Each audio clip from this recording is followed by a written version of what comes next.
It's been a really bad week for old Joe. He's so frustrated, he's screaming at the sky.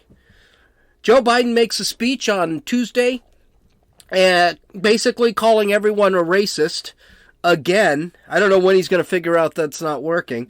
And Ted Cruz redeems himself after making some pretty stupid comments last week. This is Gene, and you're listening to Dumbasses Talking Politics. Hey, this is Gene. Welcome back to Dumbasses Talking Politics. Well, it might have happened. I might have the Rona. Remember I told you last week that people were... Josie's daughter had coronavirus, and now it looks like we're all going to get it. Well, I may have gotten it. I have the same symptoms. But I tell you what, if this is Rona, it's not that big deal. Not that big of a deal at all. I've got a headache. I've had a headache for the last 2 days. My nose is running.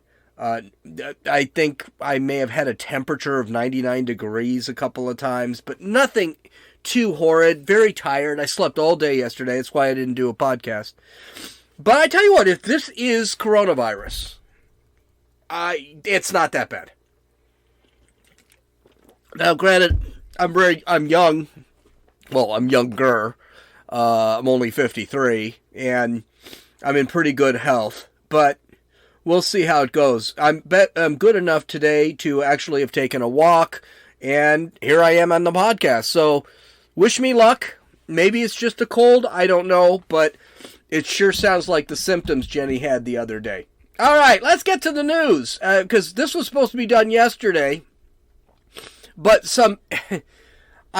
Joe Biden's life is ending here. Presidential life is ending here. He is a lame duck president 11 months after he became president. He is done. Absolutely done. This week has really damaged the Biden administration. So he goes out and he makes a speech about voting rights. First off, the first thing that happened is inflation is at a 40-year high. You heard me. I told you on Monday or Tuesday, 7% increase in inflation from last year. That's the highest in 40 years. We also got another set of bad news that wholesale prices have gone up 10%. So now business, again, that's important because businesses have to pay for the product that they have to sell to you. So that means that people are now spending more. Businesses are losing money by buying products that we need. According to the New York Post, and then he does a speech, which we're going to go over on Tuesday. He's trying to change, in Georgia, he's trying to change the outlook now. Now he's looking at voter laws. You can't look at inflation. He can't look at unemployment. He can't look at crises across the Atlantic because they're getting bad. Iran is bad. Russia is bad. China is just laughing. So there's nothing. So he's decided to go on this end the filibuster thing. That has turned out to be zero. We'll get to that in his speech. And just yesterday, his OSHA vaccine mandate was overturned and seen as completely unconstitutional by a 6-3 margin. Now, I knew this one wasn't going to make it. I knew this was going to go. How it ended up with 3 people, and I know they're leftists. They believe in big government. But that's Sotomayor, Kagan, and Breyer. But I can't believe these guys are actual Supreme Court justices because this starkly violates the Constitution. You know what's scary? Ben Shapiro brought this up several times. He said, we were one president away from becoming a tyranny of bureaucracy. That if Hillary Clinton had won the presidency in 2016, she would have picked 3 Supreme Court nominees that were just like Kagan, Breyer, and Sotomayor. And they would have won. And then our entire lifetime, the legislative branch of the government would have been irrelevant because we don't need to make laws if the bureaucracy is going to make laws. and our entire life would be run by bureaucracy. There'd be no reason to vote, essentially, is what it is. The president would become a dictator because all he has to do is tell his bureaucracies what he wants them to do, and they would do it, which is exactly what happened with OSHA.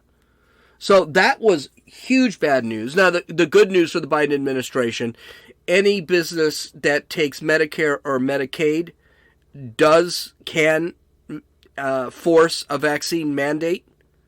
So there's that. They lost that case, so Josie's going to need to probably get a shot. We're going to have to see, or test all the time, which she already does. But it was a good day because 80 million people would have been affected by the first mandate. And by the way, the other mandate, the one for healthcare workers, is not working in California. They're calling people in who have coronavirus because they've got such a staffing shortage they can't process patients. This is happening in California. Where Josie works, and I won't say where, but where Josie works, they're calling in people who tested positive for COVID. They're calling in people who tested positive for COVID and have symptoms because they are so short-staffed. This is happening. And I got news for you. If I have COVID right now, and I'm thinking I probably do because I just don't care, and this is COVID, the headache is bad. The headache and that sucks. And the being tired all the time. But this isn't that bad. This is not that bad.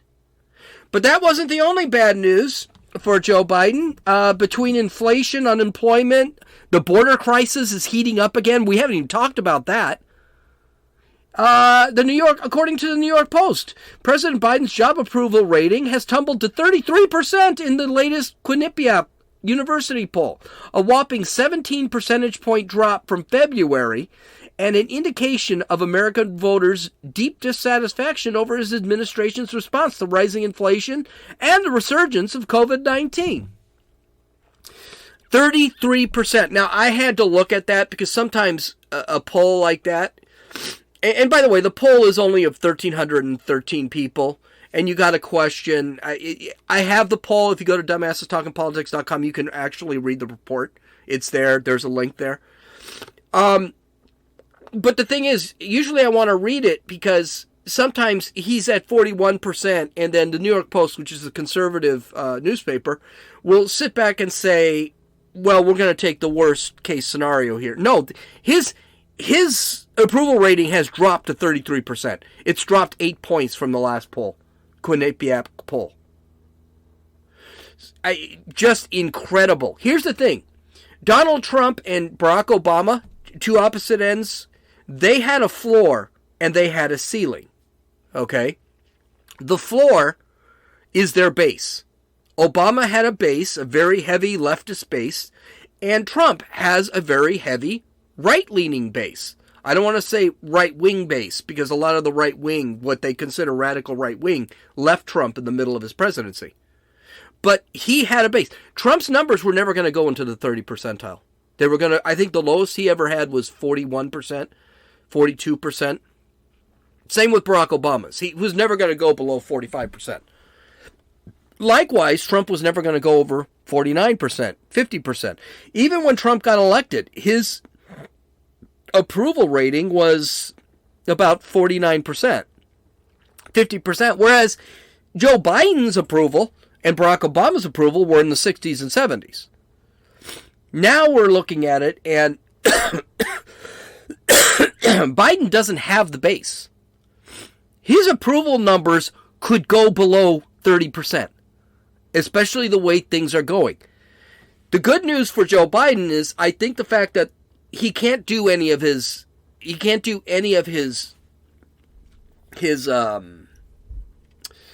policies because of the filibuster and the Senate, and then he's going to lose in November big. I mean, huge in November.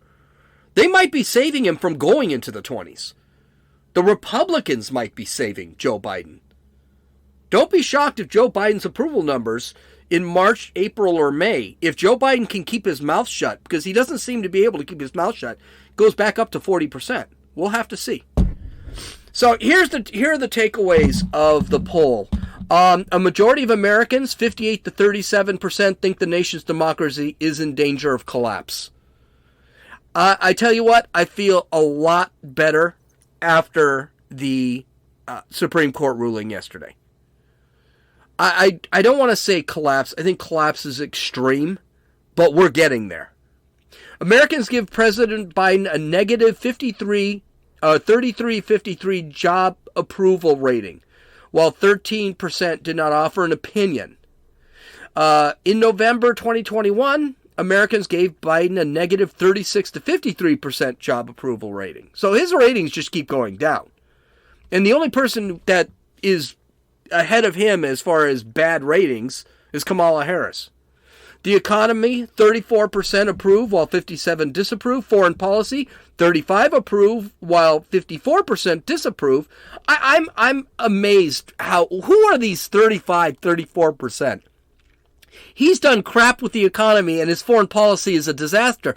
Russia is threatening to walk into Ukraine next week to perform an exercise. And they're going to cross the Ukrainian border to do it. And Biden has done nothing for them.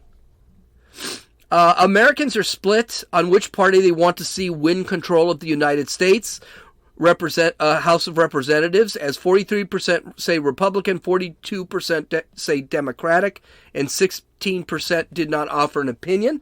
Okay, this is where Republicans need to have some balls here. And they need to really go after things. They need to go after the riots. They need to go after the lawlessness. They need to have some balls. And they need to say, hey, this is crap, guys.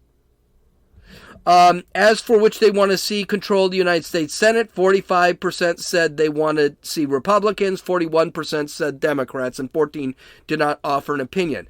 This is all bad news for the Republicans, Democrats. I mean, don't forget that 30. They're talking right now. 20 to 25 Democrats are not running again. So this is big. Suddenly, you're going to have Democrats who think they're going to lose have said, "Forget it. I'm not going to run again." So it's going to be a really ugly November for Joe Biden. But, Joe Biden is putting himself into problems because he keeps talking. Now, you may not know this, but Joe Biden went to Georgia to do a speech for some reason. No one really knows why. Why he went and why he felt the need to do the speech. Well, we do know why. He's having such bad problems with the economy, the border, and foreign policy that he decided, I think, he wants to change the direction. So he's not going to Build Back Better is dead. It's not going to happen. The economy is going into the toilet, and unemployment is not going up. Even today, they released a report. I don't know who. I just heard it today that stated that all of these not Build Back Better, but the American Rescue Plan back in February that Biden passed actually is causing the unemployment problems and the inflation issues. So, I mean, the bad news just keeps flowing. It doesn't stop for poor Joe Biden. Joe Biden is so unpopular right now. Stacey Abrams of Georgia, who is running for governor of Georgia, didn't even bother showing up. She says she had a scheduling conflict. It's the president of the United States. And she doesn't have a job right now. What scheduling conflict could she have? No, she doesn't want to appear next to Joe Biden because Joe Biden is so unpopular. He has absolutely no coattails right now. But anyway, so he had his speech, and the speech was a lot of fun because he sounds absolutely insane. So let's go over about 6 clips from this speech. The speech was 30 some odd minutes long. So let's go through some of the areas of the speech, and then at the end we'll talk about all of the idiots, the dumb things that he actually said. So, let's take a look. Let's take a look at the first part of the speech that he decided to concentrate on, what his administration is now going to fight for. When the Bible teaches us to feed the hungry and give water to the thirsty, the new Georgia law actually makes it illegal. Think of this. I mean, it's 2020. And now 22 going into that election. It makes it illegal to bring your neighbors, your fellow voters, food or water while they wait in line to vote. What in the heck are we talking about?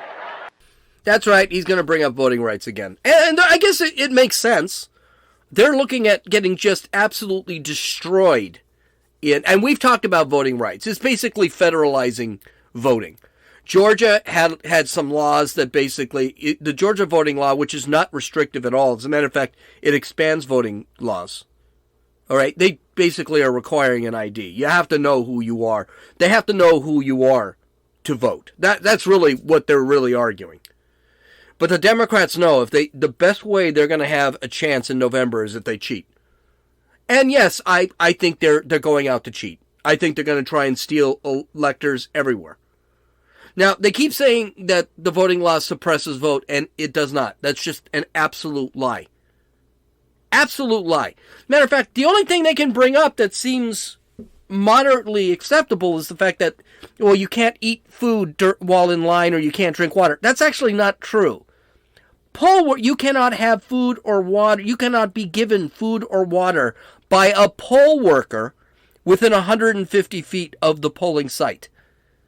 That's to avoid influence. That has nothing to do. You can walk in line and drink and eat and do whatever you need. You just can't have a poll worker hand it to you because they don't want to influence your vote. And by the way, and this was a good thing, I believe a couple of people brought this up. Are we such a fat country you can't stand in line for an hour to vote without something stuffed into your frickin' face? That's embarrassing. I also find it amazing that a man who is probably the most pro-abortion president in my lifetime is sitting there and screaming about the Bible. I don't understand. Okay, now, in this next clip, Biden is doing what he does best and is going to be doing probably for the next 11 months on the way till election. He's going to call everybody a racist. Here he goes. Jim Crow 2.0 is about two insidious things: voter suppression and election subversion. It's no longer about who gets to vote. It's about making it harder to vote. It's about who gets to count the vote and whether your vote counts at all. It's not hyperbole. This is a fact. Okay, you know how we know we don't have Jim Crow anymore? It's because when everyone keeps screaming Jim Crow 2.0 and they think that putting laws on restricting voters voting is Jim Crow. Jim Crow was about segregation, inequality under the law, and the lack of educational opportunity for blacks. It had nothing to do, it wasn't just voter suppression, which it was. Blacks were treated as second-class citizens. Blacks were convicted of crimes they didn't commit. Blacks had crimes committed against them by white people, and those white people never saw justice. Jim Crow was really bad. It was a very dark period, 100-year period in American history.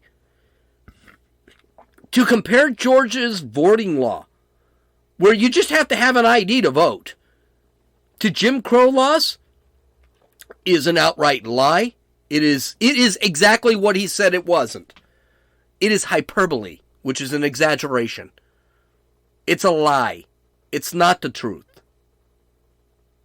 I would like more information. And this could help Joe Biden. More information, please, instead of this BS rhetoric. Because I have questions. Who can't vote? Give me a name. Interview someone who is not allowed to vote.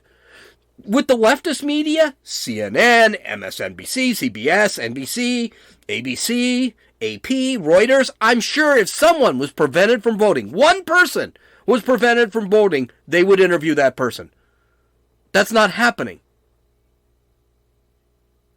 What part of the law creates suppression? Now, he talks about that BS, you can't drink water in line. No, that's not what it says. You can eat in line. You can drink water in line. Why you need to, I don't know. But you can do all that. But that's your best argument? What part of the law And they don't even bring up voter ID anymore because most people, I think it's 80% of people want you, including black people, say you should show an ID. And black people are actually insulted at the thought that people think they can't get IDs. It's stupid. And here's the thing. Why didn't they go to courts to overturn this law? Well, they did. The DOJ did try to go to the Supreme Court. The Supreme Court smacked them down twice. And not any specific voting rights deal. They did attack one of the absentee provisions of but mostly it was at the administrative processes the government didn't like. The DOJ, Biden's DOJ, wasn't even arguing.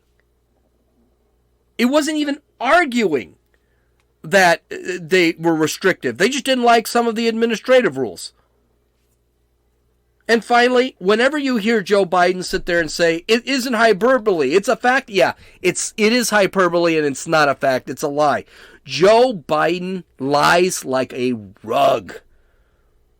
And my God, just hearing this, hey, type in Georgia voting rights bill and look it up. It's right there. It's not hidden from view. Most people don't read it. Okay, so let's go to the next clip. Biden just starts screaming again. This seems to be a new thing with him. Here he goes.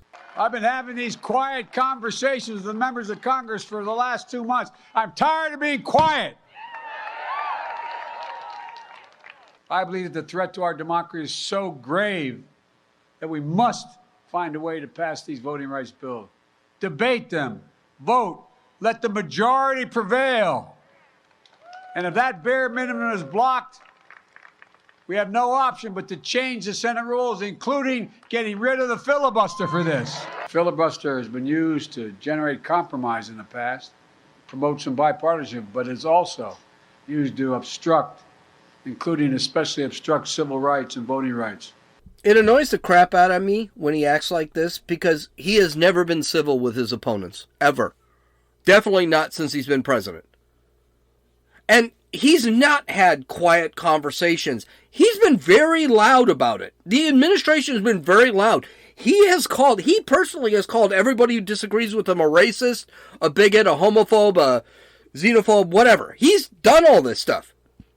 And we know he's done all this stuff because he gets nailed on it when he does the same thing. For example, closing off 7 African countries, creating a travel ban from 7 countries in Africa. I don't necessarily believe that was wrong, but it's kind of, dude, you can't sit there and say this. Scream it from the rooftop that Donald Trump's travel ban was racist and xenophobic, and then do the same thing. I know that he did this because he's been screaming about it forever. He's been talking about this crap for over a year.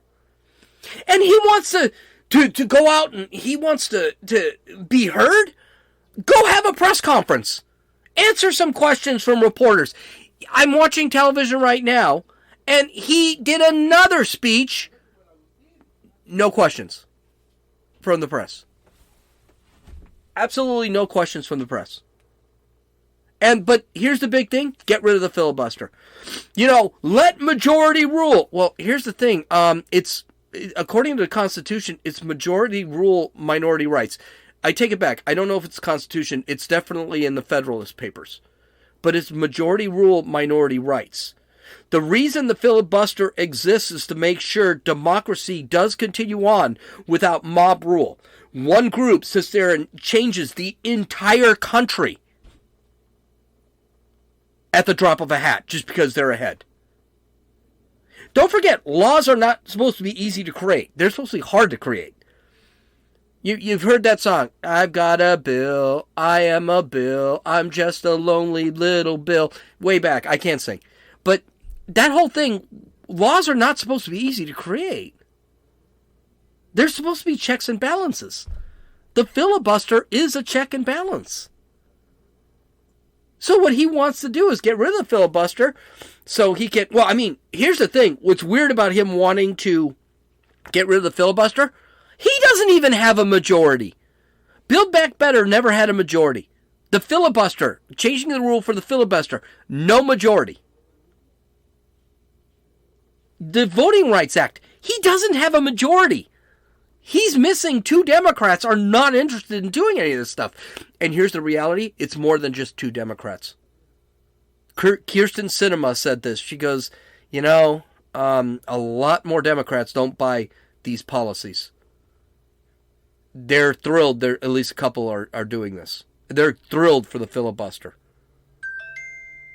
Joe Manchin and Kirsten Sinema, and I think probably 10 other Democrats are thrilled there's a filibuster.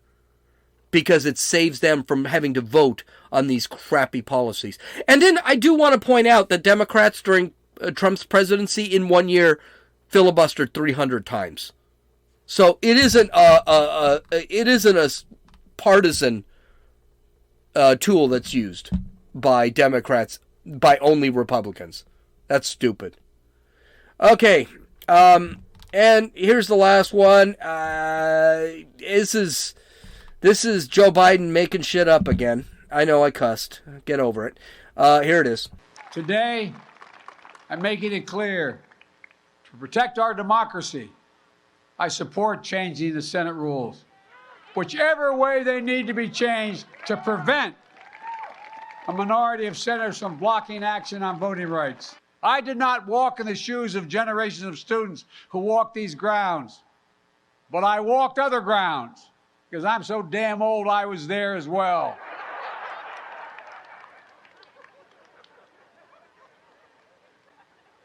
They think I'm kidding, man. Seems like yesterday, the first time I got arrested. Anyway. But their struggles here, they were the ones that opened my eyes as a high school student in the late 50s and early 60s. They got me more engaged in the work of my life. And what we're talking about today is rooted in the very idea of America.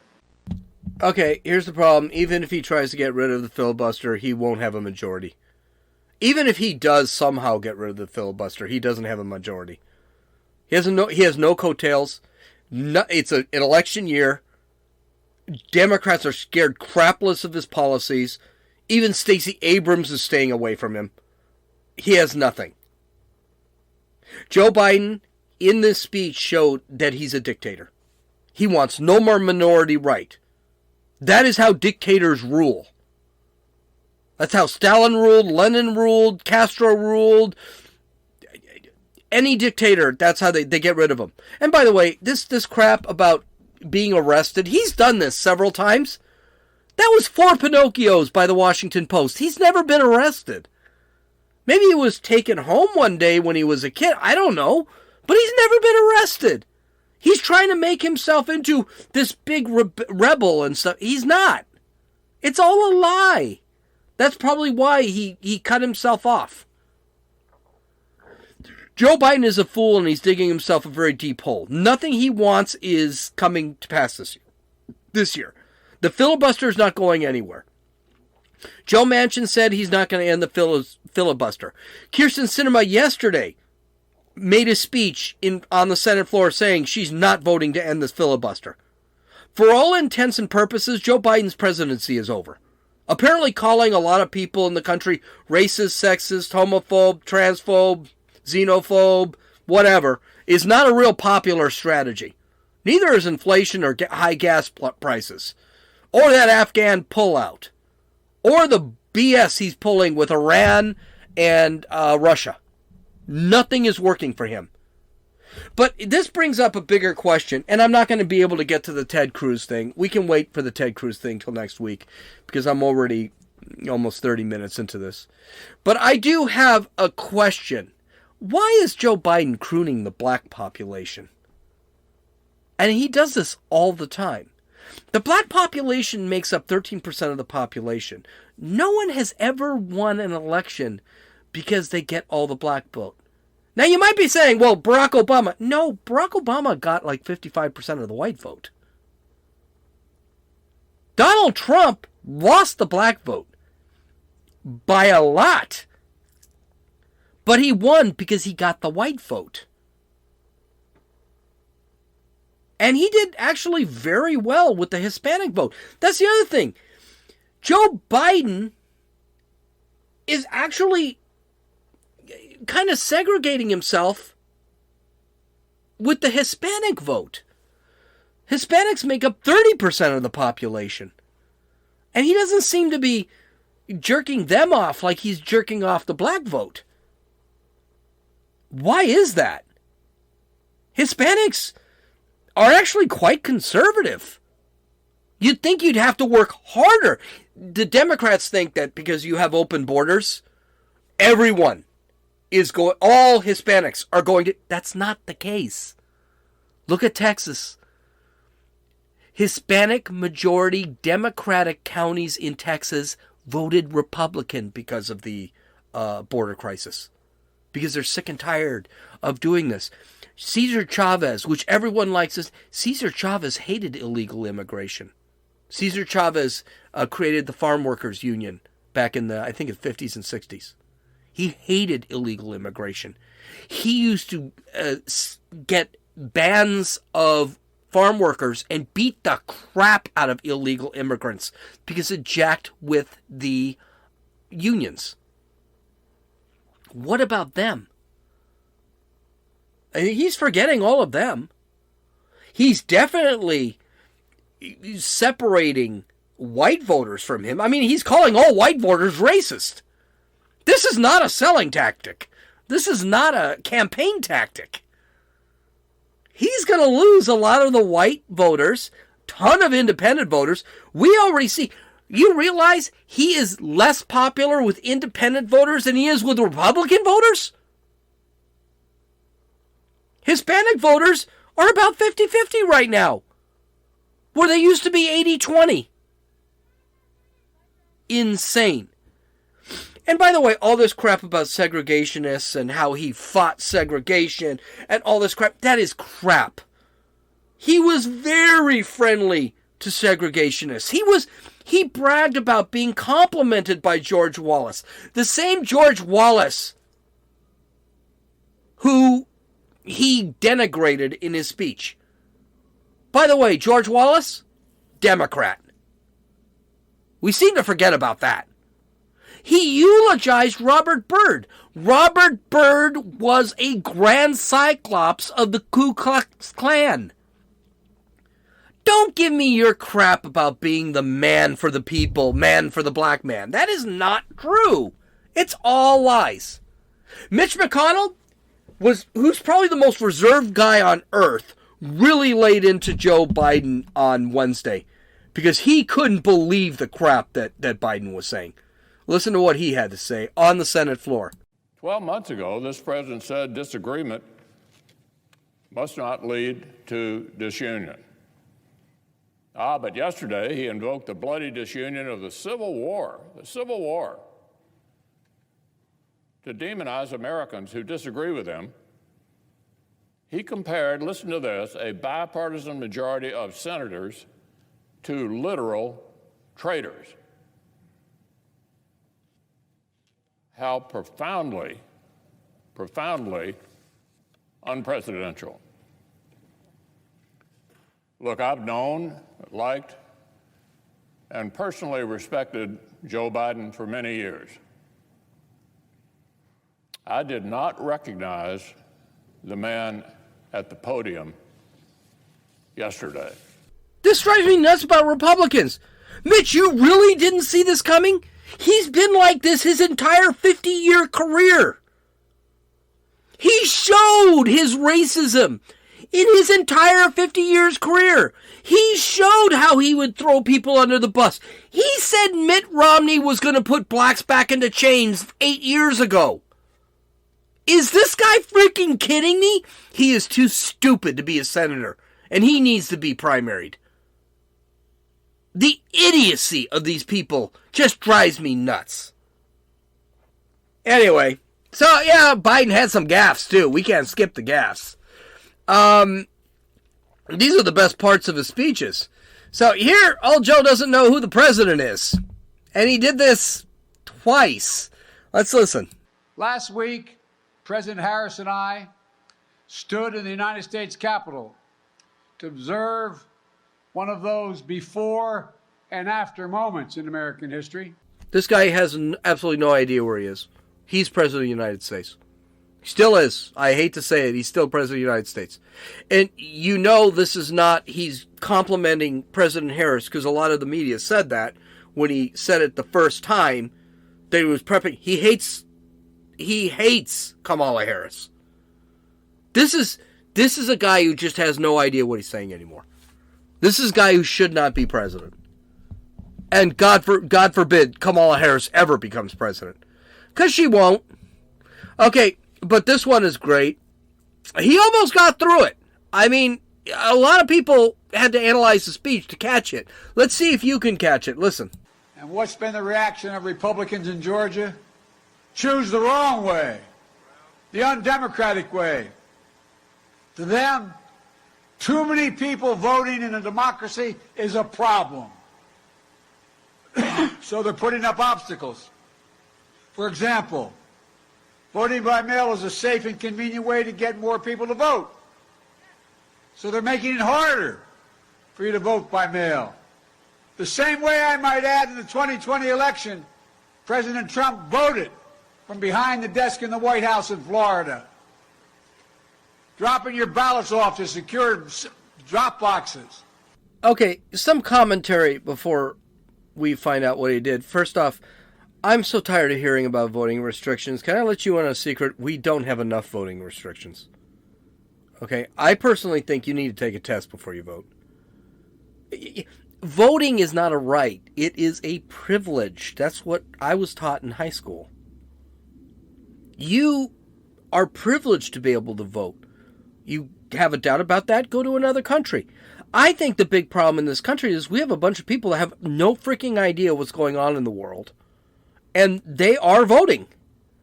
I think voting should be the same as becoming a citizen. You have to take a civics exam. And again, none of these policies or laws that Georgia is implementing, and it's not just Georgia, it's Texas, it's Florida, there are a bunch of them, are actually restrictive. Mail-in voting should be restrictive. Listen, if you don't think it's important enough to go to a polling place and vote, then you don't belong voting. I think that is what works in this country. Is that one of the reasons why I always thought voting was okay? Is because if you go to vote, you know what you're voting for. If you're such a lazy ass, you don't even want to go to a polling place, you shouldn't be voting. And by the way, the laws that they're talking about don't restrict that. They just say you need some evidence that you are who you are when you send in a mail-in ballot. And you have to request the mail-in ballot, which requires identification. There's nothing wrong with that. That's how it's been for the last 200 years. Well, I mean, for the last 100 years. So absentee ballots require you to prove who you are. But here's the other thing, and this is the dumbass part of Joe Biden. Yeah, the White House isn't in Florida. And you notice he had to bring Trump in the first place. Why he's bringing Trump in, I don't know. Trump did not. I tell you what, if I'll go with this. If it weren't for COVID, Trump would be president today. I do think there were enough inaccuracies in this election to believe that Trump would have won this election. If it wasn't for mail-in voting, ballot harvesting, all of this crap, I personally think Trump would have won. If people had to go to the polling place, no one liked Biden. Okay, they just hated Trump. They would have gone to the polling place and they would have voted for Trump. Biden would have lost his ass. But here's the problem. The White House isn't in Florida. Duh. Okay, well, we're gonna get to Cruz on Monday. I'm not gonna do the Cruz thing tonight, and we also have to talk about our next Democratic nominee, because I think that's gonna happen. Visit my website at dumbassestalkingpolitics.com. There you can see I've got a lot of stuff there. And you can actually get ahead of Monday's podcast. Hope you guys have a great day, a great weekend. This is Gene. You've listened to Dumbasses Talking Politics.